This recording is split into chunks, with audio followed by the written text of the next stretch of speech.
ماشاءاللہ بہت اچھا سوال ہے۔ ایک صاحب لکھتے ہیں کہ میری شادی میرے خالہ کی بیٹی سے ہونے والی ہے، وہ نہ سن سکتی ہے نہ بول سکتی ہے، آپ شادی ہی نہیں کر رہے ہیں، ایک بہت بڑا احسان بھی کر رہے ہیں۔ سمجھ میں آئی بات ہے؟ کیونکہ شادی کے مقاصد میں بولنا نہیں ہے اور شادی کے مقاصد میں سننا نہیں ہے۔ اور ایک چھوٹا سا مذاق کر لیتا ہوں جو ضرورت بھی ہے، ویسے تو جن کو سننے کی طاقت ہے ویسے بیویاں بھی آج کل نہیں سن رہی، سننے والے بیویاں نہیں سن رہے ہیں، تو آپ کو آٹومیٹک وہی بھی مل رہی ہے۔ اور بولنے والی بیویاں جب بولتی ہیں تو گھراں اجڑ جا رہی ہیں۔ ایسی صورت میں جس کے پاس بولنے کی طاقت نہیں ہے قدرت کی طرف سے فطرت کے ساتھ، تو انشاءاللہ تعالی آپ کے گھر میں سکون ہی سکون ہوگا، کیونکہ سامنے سے جواب نہیں ہے نا، کل ہی بولا تھا نا میں۔ اور آپ اپنی مرضی سے کر رہے ہیں تو کون ہے مجھے نہیں معلوم یہاں پر، لیکن ایک بات یاد رکھیں، آپ جب اپنی مرضی سے کر رہے ہیں تو کبھی زندگی میں اسے یہ طعنہ نہیں دینا تیرے پاس سننے کی طاقت نہیں، بولنے کی طاقت نہیں، میں شادی کر کو تیرے اوپر احسان کریا سو میں نہیں کرتا تھا تو پوری زندگی ایسی چرتی تھی ویسی چرتی تھی بول کر کبھی نہیں بولنا۔ سمجھ میں آئی بات ہے؟ طعنہ کیا ہوتا ہے معلوم؟ پوری زندگی کے نیک عمل کو برباد کر دیتا ہے، پوری زندگی کے نیک عمل کو برباد کر دیتا ہے۔ میں احسان کریا سو، میں آگے بڑھ کو یہ کریا سو۔ اصل میں کیا ہے؟ اللہ کرے کہ شادی ہو جائے، میری دعا ہے اور بھی دعا کروں گا، تمہیں تمہاری مرضی سے شادی نہیں کر رہے ہیں، تمہارا مقدر کا جوڑ تم کو مل رہا ہے۔ وہاں فیصلے ہوئے نا عالم ارواح میں، جب اللہ تبارک و تعالیٰ کا اقرار ارواح کی ہے تو اس میدان میں ارواح روحیں جو کھڑی تھیں اس کے بارے میں آتا ہے، جس کے بازو جس عورت کی روح کھڑی تھی اللہ تعالیٰ دنیا میں اس عورت کو اس مرد کا بیوی بنایا۔ تو بہت اچھی بات ہے یہ، اچھی طریقے سے زندگی کرو، پیار محبت کے ساتھ زندگی کرو، اور کبھی اس کے دل کو تکلیف مت دو۔ اور جو صاحب ہیں اور کچھ پوچھنا چاہتے ہیں تو پھر مجھ سے ملاقات بھی کر لیں۔ جمعے کے دن اگر بچی پیدا ہوئی اور اس کی شادی کے وقت بکرا یا بیل دے کر بھیجنا ضروری کیا؟ ارے اس کی جمعے کے دن کو بھی بکرے کو بیل کو کیا تعلق ہے؟ پھر شادی کو بھی بکرے کو بیل کو کیا تعلق ہے؟ سب غلط باتیں ہیں۔ جیسا کہ چاشمے کو کنتمی مر گئے تو آج بھی عقیدہ ہے جنازے کے ساتھ ایک مرغی بھی قبرستان میں جا کو چھوڑتے، غلط طریقہ ہے، غلط اعمال ہے، غیروں کا طریقہ ہو سکتا ہے، ورنہ جمعے کے دن بچی پیدا ہوتی ہے تو پھر نصیبہ اچھا ہوگا، کیونکہ اچھے وقت میں پیدا ہونا بھی اچھی علامت ہے۔ قضا نماز میں 4 رکعت میں کیسے پڑھ سکتی ہوں؟ اگر آپ کی ظہر کی 4 رکعت چھوٹ گئی تو قضا میں بھی آپ کو 4 ہی پڑھنا ہے، نہ کم نہ زیادہ۔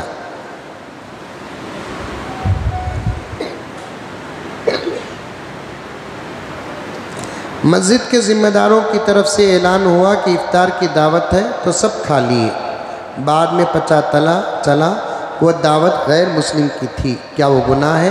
نہیں گناہ ہے۔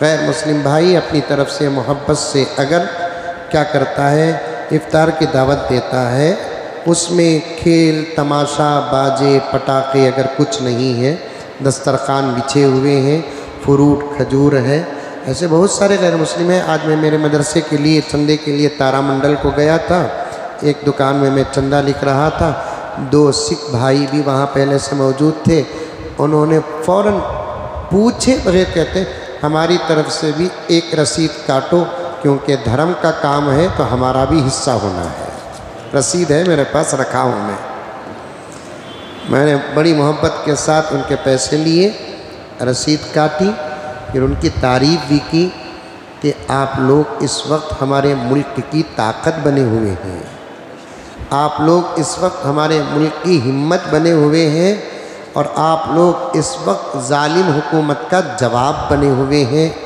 آپ کی طاقت کے ساتھ ملک کی اور طاقتیں بھی اگر مل گئیں انشاءاللہ تعالی ملک کا حال ہی بدل جائے گا۔ انہوں نے بہت خوشی کا اظہار کیا، انہوں نے میرا نمبر لیا اور میں نے ان کا نمبر لیا۔ انشاءاللہ تعالی تعلقات باقی رکھیں گے۔ اللہ ہدایت کے سب کو فیصلے عطا فرمائے۔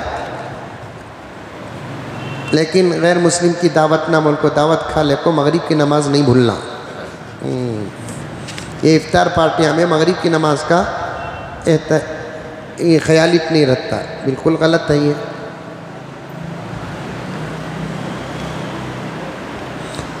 بہت اچھا سوال ہے۔ 2 یا 4 رکعت والی نماز میں پہلی رکعت میں جو سورت پڑھے اگر وہی دوسری رکعت میں پڑھ لیے تو کیا سجدے سہو کرنا؟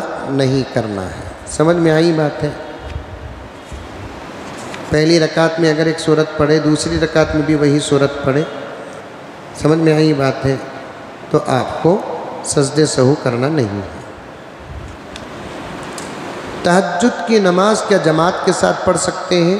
احناف کے نزدیک تہجد کی نماز اور نفل نماز سب جماعت کے ساتھ نہیں پڑھنا، انفرادی طور پر پڑھنا ہے، سوائے فرض اور رمضان کی وتر اور جنازے کی نماز کے، عیدین کے کوئی نماز جماعت کی احناف کے نزدیک نہیں ہے۔ سمجھ میں بات؟ اب وقت آ گیا کہ صلاۃ الاستسقاء، سمجھ میں بات، بارش کی نماز، ایسے بالکل خاص نمازیں ہیں۔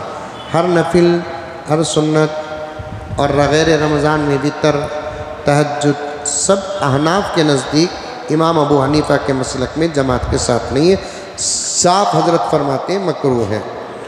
جزیرۃ العرب میں، مکہ مکرمہ میں، مدینہ منورہ میں رات کو نماز الگ جماعت کے ساتھ پڑھتے ہیں۔ امام احمد بن حنبل کے نزدیک نفل نماز جماعت میں جائز ہے، کیونکہ عرب کے جو لوگ ہیں وہ حنبلی مسلک پر عمل کرتے ہیں، ان کے لیے جائز ہے۔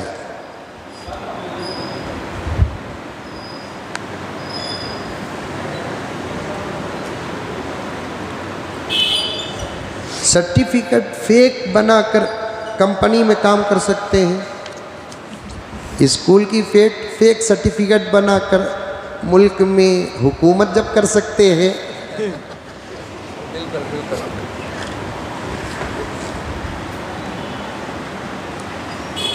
یہ سب دھوکے میں داخل ہیں۔ آپ جو ہیں وہ بول کر آپ کمپنی میں ہو، کہیں بھی ہو، نہیں بنا سکتے۔ سمجھ میں یہ بات ہے، گناہ ہے۔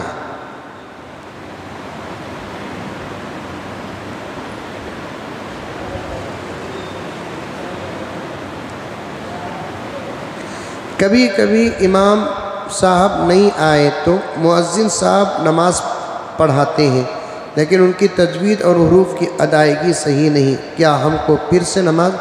ایک ہے لحن خفی، ایک ہے لحن جلی۔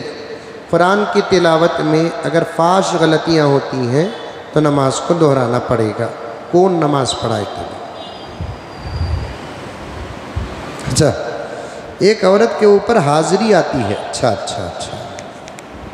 کیا ان سے کوئی بھی مسئلہ پوچھ سکتے ہیں؟ پوچھ کو دیکھو حاضری صحیح ہے کہ غلط ہے، کہ حاضر ہونے والا صحیح ہے کہ جھوٹا ہے، کہ معلوم ہو جاتا ہے۔ حاضری آئی تو مسئلہ کسلا پوچھو نو کو، حاضر ہونے والے حاضر صاحب کو بولو سورہ بقرہ پڑھو، بولو، یہ سب غلط ہے۔ ہاں البتہ شیاطین و جنات اوپر آ جاتے ہیں، سمجھ میں آئی باتیں؟ ان کے پاس وہ طاقت ہے، سب اللہ کی عطا ہے، اوپر آ جاتے ہیں۔ تو پھر اس صورت میں آپ لوگوں کو، ہم کو، سب کو بچنا چاہیے۔ نیک رشتے کے لیے وظیفہ بتائیے، جن کی شادیاں نہیں انہوں عمل کرو۔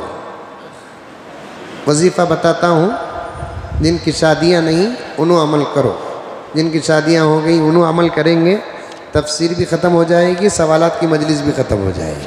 کیا انیس بھائی؟ یا لطیفو ہر نماز کے بعد 140 پر 7 مرتبہ پڑھنا، رشتہ اچھا آتا ہے۔ دعا کرنا، رشتہ اچھا آتا ہے۔ سورہ اخلاص کو کثرت کے ساتھ پڑھنا، اس سے بھی رشتہ اچھا آتا ہے۔ سمجھ میں یہ بات ہے؟ یہ 3 وظیفے ذہن میں رکھو، یا لطیف ہو اور کثرت سے دعا اور استغفار، اور یا لطیف ہو 140 پر 7 مرتبہ، اور سورہ اخلاص بھی انشاءاللہ اچھا رشتہ آتا ہے۔ بقیہ جوابات کل آپ کے سامنے۔